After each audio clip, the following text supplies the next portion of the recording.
So hello guys, good morning, welcome back to my YouTube channel. This is Otoboyson. So ngayon guys, mayroon tayong i-share sa inyo tungkol dito sa DE64B DE64W na transformer multicab. So ang issue nito guys ay rattling noise or rattling knock noise. So ano ba yung kailangan na i-check nyo at palitan? So itong shock mounting ng shock absorber, ito yung maingay, ito yung nag-iingay dahil bago na yung lower arm tsaka yung stabilizer link, hindi naman siya sira. Yan, hindi sira yung stabilizer link, okay naman yung stabilizer link.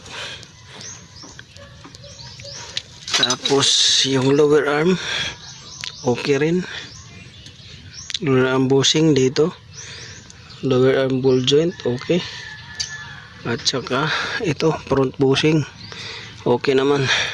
So hindi siya sira pero maingay. So steering rack and joint okay rin, hindi rin sira. Stabilizer bushing hindi rin naman punit yung bushing dito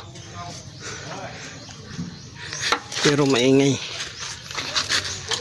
So ano ba yung nagingay? Ito yung guys na nag-iingay oh. Yan oh. Yan. Yan ang nag-iingay. So sira na yung shock mounting. Yan oh. Sira na. Ayan. Yan yung maingay. Shock mounting oh. Yan. So ito yung bago. Yan. So paano malalaman na sira na to? Una, ito siya oh. May clearance na. Yan, unang makikita ninyo. Pangalawa ay yung height niya guys. Yan oh. Ito luma, ito bago. So kita nyo yung diferensya. Mababa na to, ito siya mataas. Yan. So meaning ito compress na siya, naka-compress na.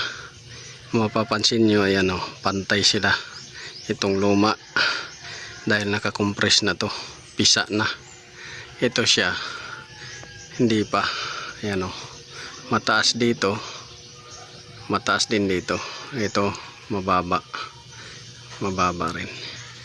Tsaka itong linya niya. So dyan mo makikita na deform at saka compress na siya.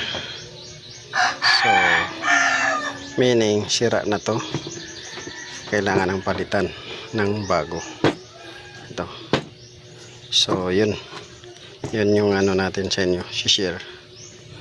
So papalit tayo, tatanggalin natin doon para ma-confirm din natin yung sinasabi ko sa inyo. So ayan guys, napalitan na natin. So ganyan yung itsura niya pagka matino pa. Yan. Ganyan yung itsura niya, matino pa, kaganyan siya. Yan. Palitan natin yan. Nandito na yung luma. Ito kita nyo, pisang-pisa na. Ito yung luma, pisa na. So wala na. Yan.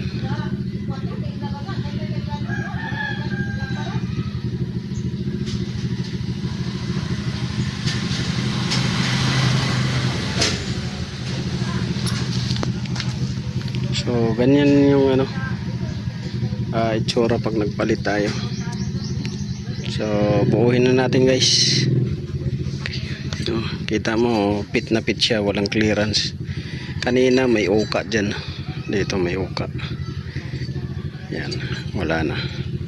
So, ganyan yung goods. Tumutunog yan pagka maluwag na. Deform, compress, ganun.